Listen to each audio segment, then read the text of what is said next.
Hello children, I hope you all are good. Today we are going to discuss the very interesting topic of geography, that is air, its composition and its structure. So in this chapter we are going to discuss about the air composition, then the structure of the atmosphere. So let's start the chapter. You know beta, the three domains of earth are lithosphere, then hydrosphere and then atmosphere. Means the land, the water and the air.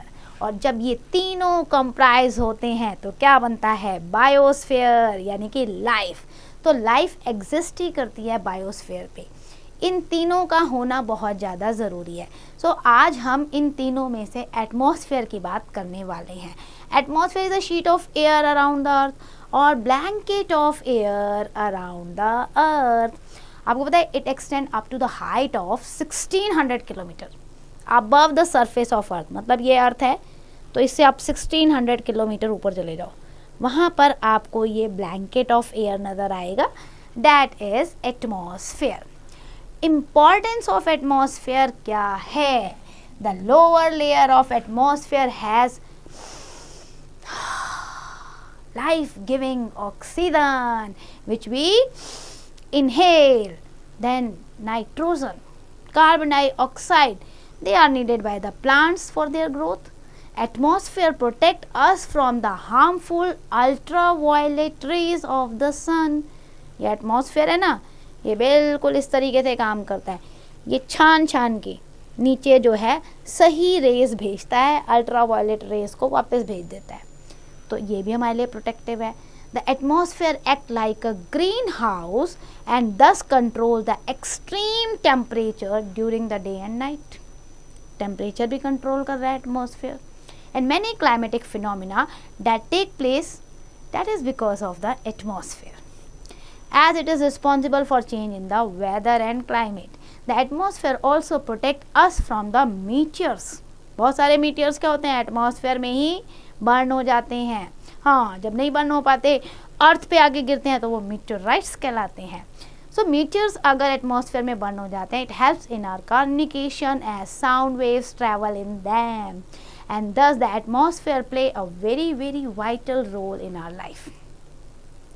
अब हमने importance तो पढ़ ली atmosphere की, अब हमें पता होना चाहिए एटमॉस्फेयर में है क्या.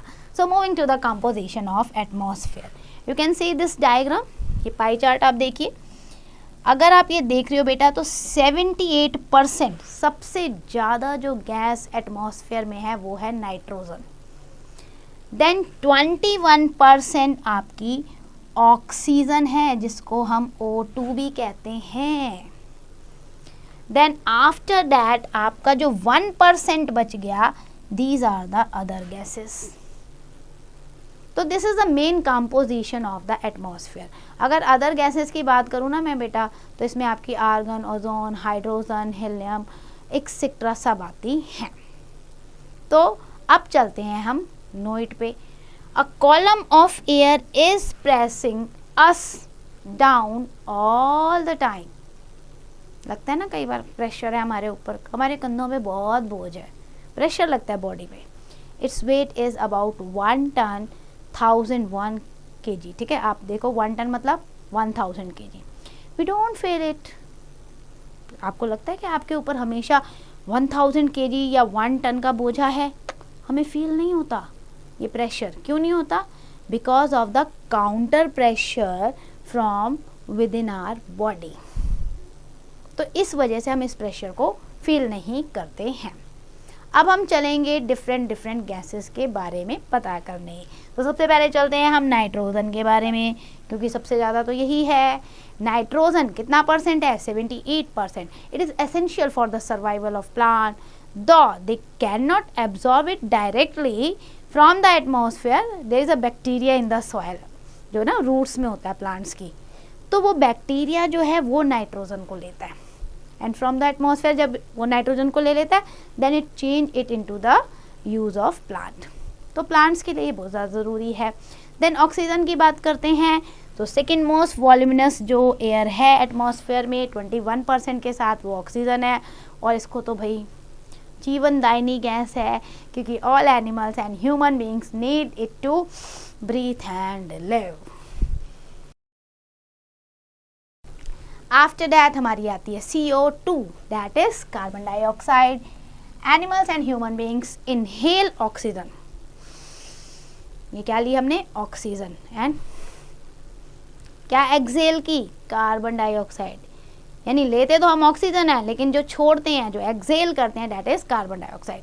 On the other hand plant take in this carbon dioxide. सोचो, प्लांट हमारी कार्बन डाइऑक्साइड को ले लेते हैं, वो उसे फूड बनाने में यूज करते हैं with the proper process that is known as photosynthesis.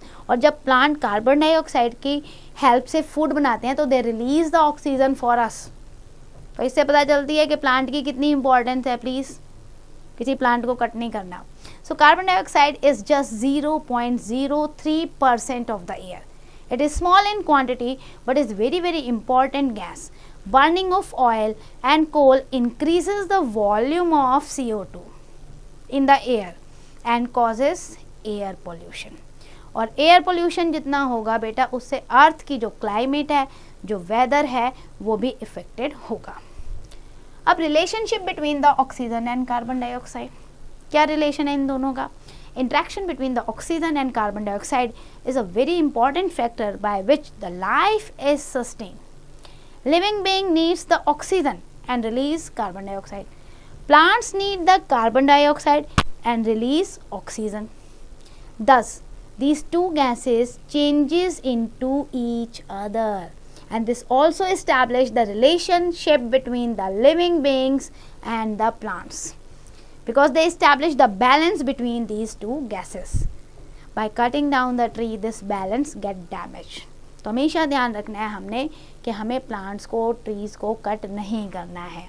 अब बात करते हैं हम ग्रीन हाउस इफेक्ट की और ग्लोबल वार्मिंग की। A green house is a glass room. हम कहते हैं ना एटमॉस्फेयर ग्रीन हाउस की तरह काम करता है। अब देखो ये मॉडल टाइप का, ये ग्लास रूम टाइप का है, ठीक है। In which the plants are grown, sunlight enter through the glass wall. ये जो वॉल है ना आपकी, ये सारी की सारी ये ग्लास की बनी हुई है। इसकी जो ये वॉल है, एक ग्लास की बनी होती हैं और इससे जो है सनलाइट एंटर करती है, which make the inside green house warm during the day. At night the same glass wall prevent the heat to move out and what happen, वो इंटायर टेम्परेचर जो है वो बना रहता है, यानी रात में भी उतनी वार्मनेस बनी रहती है। So the carbon dioxide works like these glass wall. इसी तरीके से कार्बन डाइऑक्साइड काम करती है बेटा। It helps to keep the earth warm, पूरे अर्थ को गर्म रखती है और जो भी गर्मी है उसे बाहर नहीं जाने देती है। Traps the heat and prevent it from escaping at the night time also. Without carbon dioxide ना the earth would become too cool, freeze हो जाएगी। जैसे यहाँ पे देखो, इसके अंदर सनलाइट चली गई एक बार तो जो टेम्परेचर है, जो हीट है, वो उसके अंदर ही रहेगा। सेम एज कार्बन डाइऑक्साइड जो है वो अर्थ के अंदर उतनी हीट को बनाए रखती है, ना उसे बाहर जाने देती है और बाहर वाली हीट को अंदर लाके बैलेंस करती है। तो अगर वो कार्बन डाइऑक्साइड नहीं होगी तो क्या होगा, अर्थ फ्रीज हो जाएगी, हमारी लाइफ इंडेंजर्ड हो जाएगी। इसीलिए हम इसे कार्बन डाइऑक्साइड को ग्रीन हाउस भी कहते हैं और ये जो वर्क करती है हम इसे कहते हैं green house effect. We burn the coal for our need, oil है, डीजल है, पेट्रोलियम हम इतना ज़्यादा यूज़ करते हैं, एक्सेस यूज़ करते हैं कि जिसकी वजह से कार्बन डाइऑक्साइड एक्सेस फॉर्म में एटमॉस्फेयर में आ जाती है। और बहुत ज़्यादा फ्यूल्स आप बर्न करोगे, बहुत ज़्यादा कार्बन डाइऑक्साइड इंक्रीज हो जाएगी और क्या होगा, कार्बन डाइऑक्साइड क्या कर रही है, हीट को ट्रैप कर रही है। तो हीट तो भाई यहीं रह जाएगी अर्थ के अंदर ही, और बहुत ज़्यादा हीट हो जाएगी तो क्या हो जाएगा, global warming, temperature day by day increase हो जाएगा, क्योंकि कार्बन डाइऑक्साइड तो जाने ही नहीं देगी बाहर। और हम क्या कर रहे हैं, हम कार्बन डाइऑक्साइड ही रिलीज कर रहे हैं एक्सेस में। और ग्लोबल वार्मिंग से क्या होगा, इतना एक्सेस टेम्परेचर कि आपके सारे ग्लेशियर मेल्ट होने जाएंगे, टेम्परेचर हाई होगा, गर्मी बढ़ती जाएगी। So we can see the effect of massive global warming because we are cutting down the trees day by day. Burning the fuels, global warming melts glacier, polar ice, which rises the sea level. Flood आने शुरू हो गए हैं coastal area में। Many island जो हैं वो क्या हो रहे हैं, सी वाटर में सबमर्ज हो रहे हैं।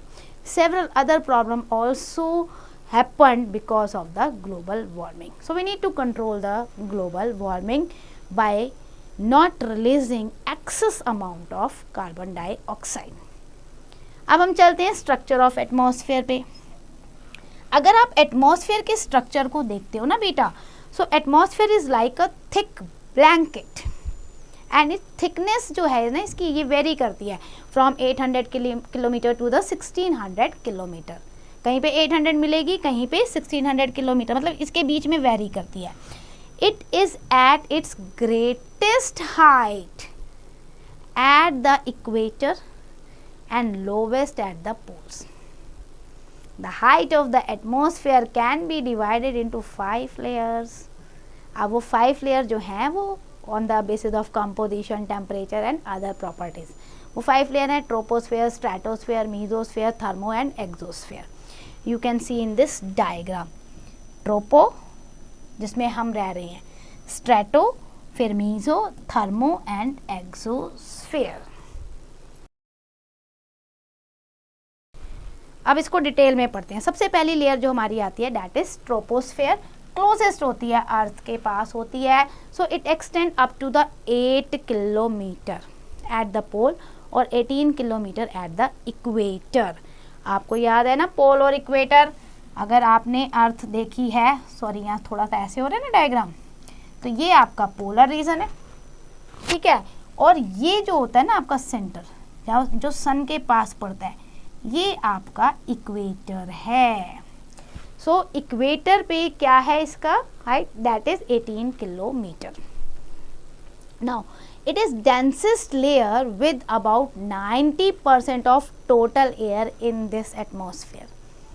90% इसी में होता है. Because of the presence of dust particle and water vapour, all kind of weather phenomena, चाहे वो क्लाउड है, स्टॉर्म है, lightning, occurs in this region. The temperature in this layer decreases with the increasing altitude. जैसे जैसे हम height पे जाते हैं, एल्टीट्यूड बढ़ता जाता है, टेम्परेचर लैप्स होता जाता है, डाउन होना शुरू हो जाता है. It decreases roughly at the rate of 1 degree centigrade at per 165 metre altitude. ये आपको हमेशा याद रखना है. आप 165 मीटर चले गए, आपका 1 डिग्री टेम्परेचर कम हो गया. फिर आप ऊपर और 165 डिग्री चले गए, 1 डिग्री टेम्परेचर और कम हो गया. तो ऐसे आपका टेम्परेचर जो है, जितना आप एल्टीट्यूड हाई हो जाएगा ना, जितनी हाइट पे जाओगे उतना ही आपका टेम्परेचर लैप्स डाउन होता जाएगा. और this rate of decrease is called normal lapse rate. During the day the troposphere protect us from the excessive heat of the sun and during the night it keeps our surface warm. Its upper limit is called tropopause, यानी कि जहाँ से अब ये troposphere खत्म होने वाला है, लास्ट लिमिट वो ट्रोपोपॉज है, where the general decrease in temperature stops. It is from here that stratosphere begin. यानी ट्रोपोस्फेयर के बाद जो आपकी लेयर आएगी वो है स्ट्रेटोस्फेयर. तो हम सब कहाँ रहते हैं, ट्रोपोस्फेयर में या स्ट्रेटोस्फेयर में? ट्रोपोस्फेयर में, क्योंकि वो अर्थ के क्लोज है. सेकेंड जो आपका स्फेयर है stratosphere, it extend up to the altitude of 50 kilometre. अब आप देखो ट्रोपोस्फेयर आपका मैक्सिमम था 18 किलोमीटर की हाइट तक, और स्ट्रेटोस्फेयर आपका आ गया 50 किलोमीटर की हाइट पे. अब यहाँ पे डस्ट पार्टिकल और वाटर वेपर दोनों ही नहीं है. मूवमेंट क्या होती है एयर की? Straight horizontal. टेम्परेचर एक जैसा constant in the lower layer up to the altitude of 22 kilometre. इसी वजह से इसमें कोई वेदर फिनोमिना नहीं होता. जो भी वेदर फिनोमिना होगा वो ट्रोपोस्फेयर में होगा, स्ट्रेटोस्फेयर में नहीं होता. So jet plane usually fly in this lower layer. तो आपकी जितना भी है ना एयरक्राफ्ट, जेट प्लेन जो है वो स्ट्रेटोस्फेयर में उड़ते हैं. ओजोन लेयर जो है, जो हमें प्रोटेक्ट करती है अल्ट्रावायलेट रेस से, वो भी आपकी स्ट्रेटोस्फेयर में प्रेजेंट है. स्ट्रेटोपॉज इसका लास्ट लिमिट है. उसके बाद जो है थर्ड लेयर स्टार्ट हो जाती है, दैट इज मीजोस्फेयर. मीजो बीच की है ना, मीजोस्फेयर जो एक्सटेंड करती है. अब देखो स्ट्रेटोस्फेयर 50 किलोमीटर था, ये 80 किलोमीटर पहुंच गया, यानी कि स्ट्रेटोस्फेयर से ऊपर 80 kilometre.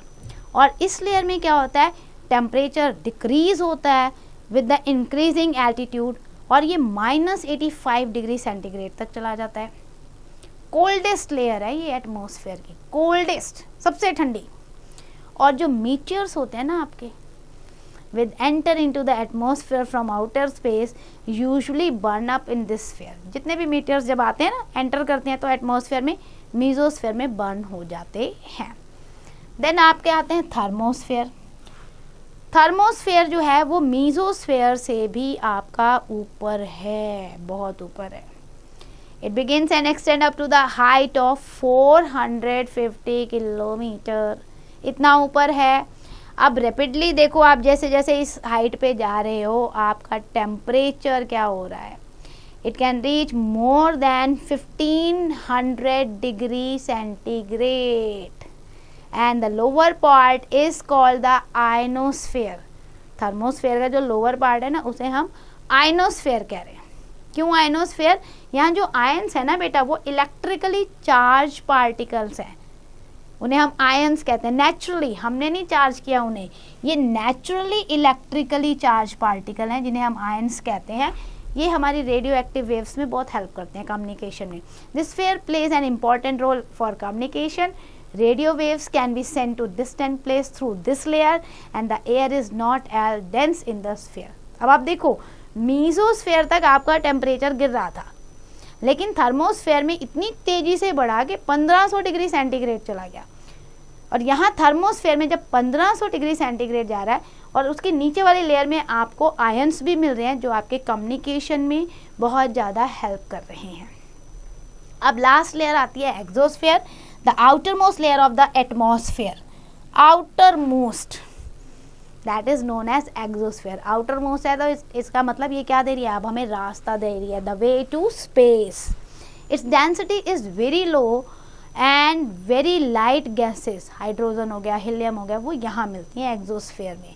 here the temperature is very very high, 4500 degree centigrade तक पहुंच जाता है। It is here that the man made satellite orbit the earth. जो हम मैन मेड सैटेलाइट बनाते हैं ना, इधर से हम ऑर्बिट करते हैं अर्थ में। तो इस तरीके से आपके ये 5 स्फीयर्स हो गए एटमॉस्फेयर के। So that's and for the chapter. Let's do the quick revision. हमने क्या डिस्कस किया इस चैप्टर में? The blanket of air around the earth is called the atmosphere. Atmosphere is very important because it forms can be born or sustained due to it. Then the atmosphere comprises of the different gases such as nitrogen, oxygen, carbon dioxide, argon, ozone, helium, hydrogen, etc. Plants help us to maintain the balance of carbon dioxide in the atmosphere. Then we have discussed carbon dioxide causes the greenhouse effect, temperature को maintain करके रखती है। Then global warming is increasing owing to the increased burning of the fuels and deforestation. Then we have discussed about the 5 layers of atmosphere: troposphere, stratosphere, mesosphere, thermosphere and exosphere. So that's end for the chapter. I hope you understand each and every topic. Please do the exercise carefully.